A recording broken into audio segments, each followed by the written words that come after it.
आओगे। ये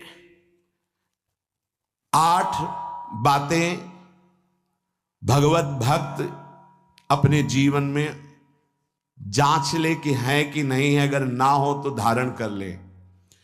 पहला है, संत महापुरुष आपके जीवन में है कि नहीं, ये जांच करनी है।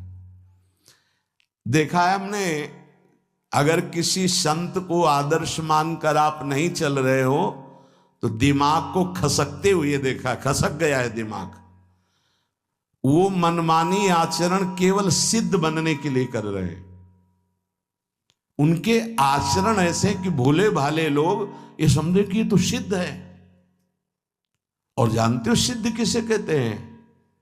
ब्रह्म भूता प्रसन्नात्मा न सोचति न कांक्षति समः सर्वेषु भूतेषु मद भक्तिम लभते पराम निर्माण मोहाजित संग दोषा अध्यात्म नित्या विनिवृत्त कामा द्वंद्व विमुक्ता सुख दुख संगई गच्छन्त मूढ़ा। ये स्थिति आनी चाहिए। पूरा कोरा जैसे नाटक मंच पर नाटक किया जाता है ना, पूरा दिखाई देता है, पूरा नाटक। क्यों? क्योंकि कोई डांटने वाला नहीं है, कोई आदर्श नहीं है महापुरुष जीवन में। जो मन में आवे सो बोलो, जो मन आवे सो नाटक करो, तो 100 200 500 लोग भोले भाले जिनको ककाहरा नहीं आता परमार्थ का, वो कह देते मेरे भगवान, मेरे सिद्ध योगी, मेरे महापुरुष, मिटिया मेट कर देते हैं। बात तो तब समझ में आवे जब रसिक जन पास करे, गुरुजन पास कर दे। अपने मन से कुछ नहीं होता, जिसे महापुरुष पास कर दे वही होता है। संत महापुरुष कहे ठीक चल रहे हो, ठीक है, या वो मौन स्वीकृति दे दे, ठीक है। अपने मन से सिद्ध बनने पर सिद्ध थोड़ी कोई हो जाता है। जीवन में तुम्हारे संत हैं कि नहीं, बस इतनी बात देखो। अब एक भगत जी आए थे, अपने लोग तो सबका आदर ही करते हैं। उनका दिव्य रूप से हनुमान जी हमारे सामने प्रकट हुए थे। सच्ची बात कह रहे हैं, जिस समय दिव्य रूप हनुमान जी ने धारण किया तो हनुमान जी महाराज के ही भाई पवन पुत्र भीम कंपायमान थे।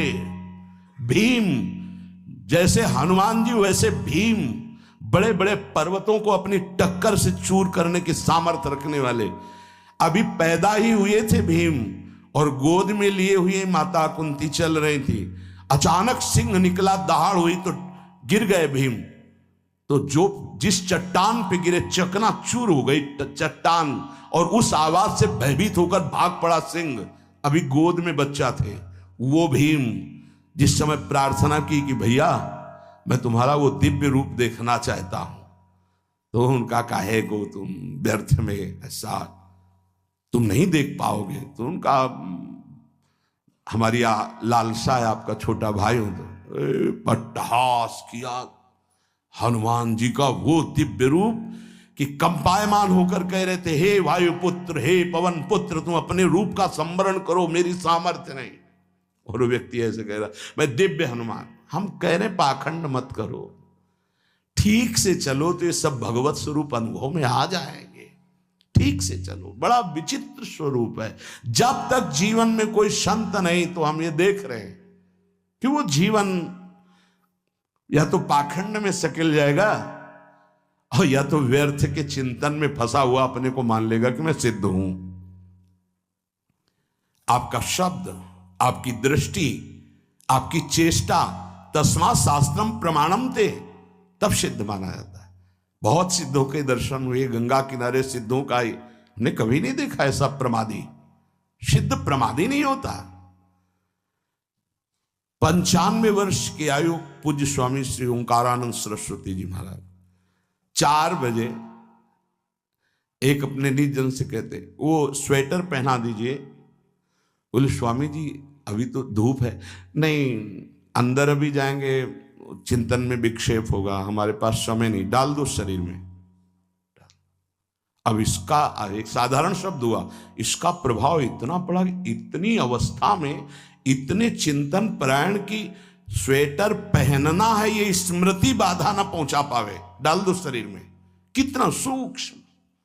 बड़े बड़े महापुरुषों को देखा है, अपने ब्रज के प्रेमी जनों को और ब्रह्मबोध संपन्न दोनों महापुरुषों को किंचन मात्र कहीं भी कोई भी शास्त्र विपरीत शब्द नहीं, एक सेकंड की चेष्टा नहीं पाई शास्त्र विरुद्ध। और यहां शास्त्र में है ही नहीं, हो वैसे सिद्ध हो रहे हैं। क्यों? क्योंकि जीवन में किसी आदर्श महापुरुष का अंकुश नहीं। अगर किसी संत का भय तुम्हारे जीवन में नहीं है तो ये माया रौन देगी, पक्का समझ लीजिए। कोई महापुरुष तुम्हारे ऊपर अंकुश लगाने वाला हो तो इसीलिए जो देहाभिमानी जी होते हैं भाग पड़ते हैं, क्योंकि उनकी सिद्धावस्था में वो बाधा पहुंचाएंगे गुरुजन। असली सिद्ध बनो, नाटक नहीं, तो भाग पड़ते हैं। और जो गुरुजनों की शरण में रहता है वो परिपक्व भगवत प्राप्त महात्मा बन जाता है। इसलिए पूज्य बाबा कह रहे, पहला, किसी महापुरुष का अनुशासन है कि नहीं। प्रगट में अनुशासन जरूरी है, प्रगट में अनुशासन जरूरी है। नारदानंद सरस्वती जी महाराज नैमिषारण्य के पीछे आए थे, कुछ परिक्रम उन्होंने बताया। अब वो पधार गए जो वहां के अधिकारी बनाए गए, विवेकानंद जी। नए वस्त्र धारण करके आ गए। सदुवई में मना है, यदि ऊपर का नया वस्त्र हो तो नीचे का पुराना और मलिन होना चाहिए। अगर नीचे का तो फिर ऊपर का पुराना मलिन, मैच नया, क्रीच एकदम, ये सब साधुता के कुछ नियम होते हैं, साधुता की एक मर्यादा होती है। तो वो दोनों नए पहन करके आ गए, भूल हो गई उनसे, देखा शिष्य। और नैष्ठिक ब्रह्मचर्य में सफेद कपड़े पहनाए जाते, तो और वो खिले हुए ऐसे बांधे, ऐसे सब, उनकी दृष्टि गई। लाख लाख जहां बैठकर सत्संग सुनते हैं स्वामी श्री नारदानंद सरस्वती जी, बड़े ही महापुरुष थे, अपार भीड़। और सत्संग के बाद 1 घंटा सबको एकांत चिंतन करो, क्या वहां ब्रह्म ज्ञान का सत्संग होता था। प्रातःकालीन बेला पे जैसे अपने यहाँ सत्संग होता है, वहां थोड़ा विलंब होता था, 5:30 बजे।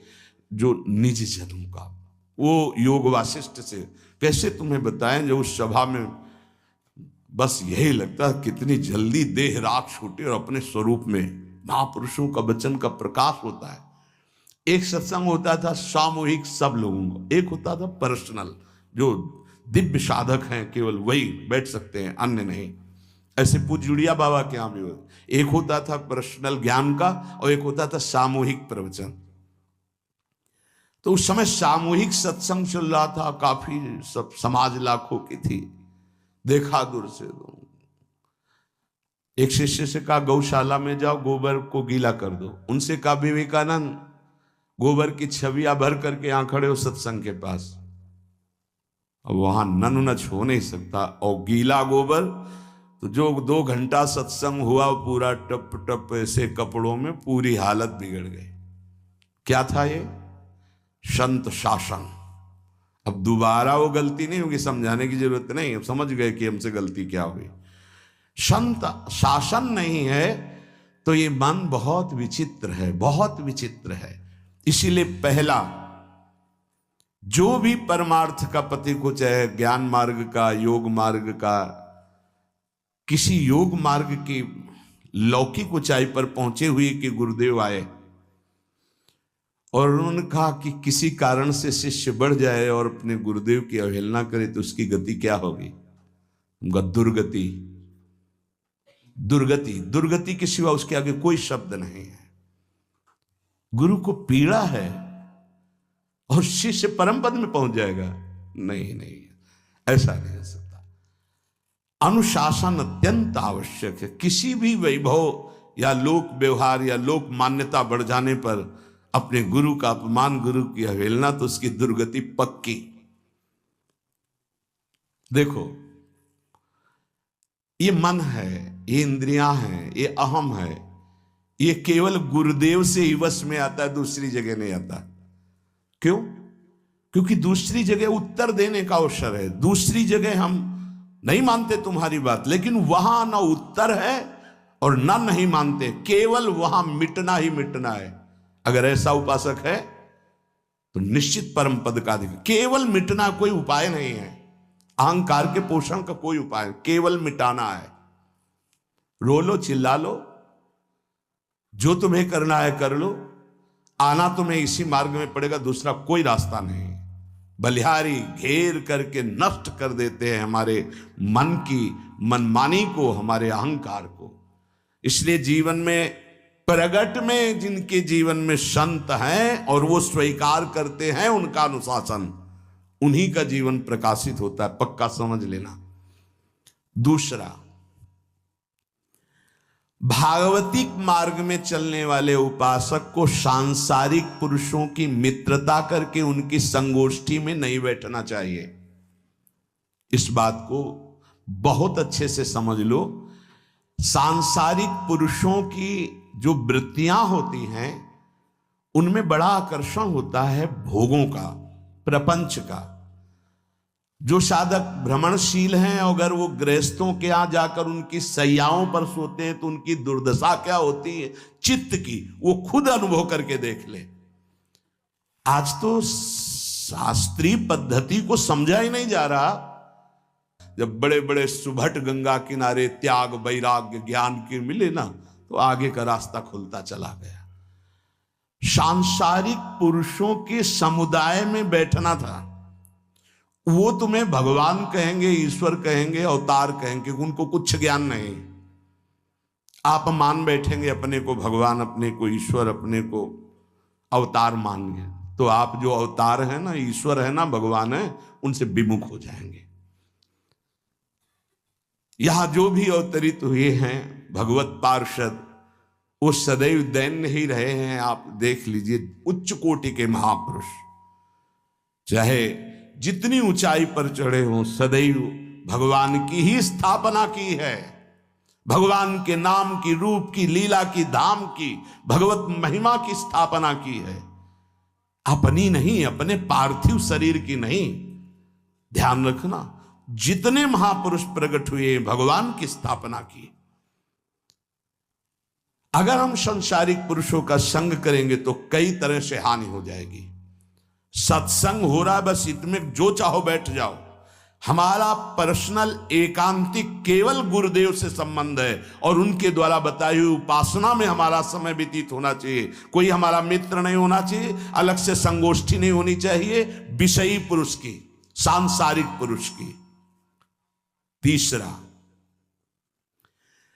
किसी भी अपनी निंदा करने वाले के प्रति कभी भी बुरा व्यवहार बर्ताव नहीं करवाना चाहिए, क्योंकि भगवान प्रेरित करते हैं निंदा करा करके महान बनाने के लिए। ये शब्द याद कर लो। जब तुम्हारी निंदा होने लगे, प्रतिकूलता होने लगे, विपत्ति आने लगे, संकट सताने लगे, तो जान लेना कि तुम्हारी अध्यात्म की भूमिका उठने वाली है, पक्का।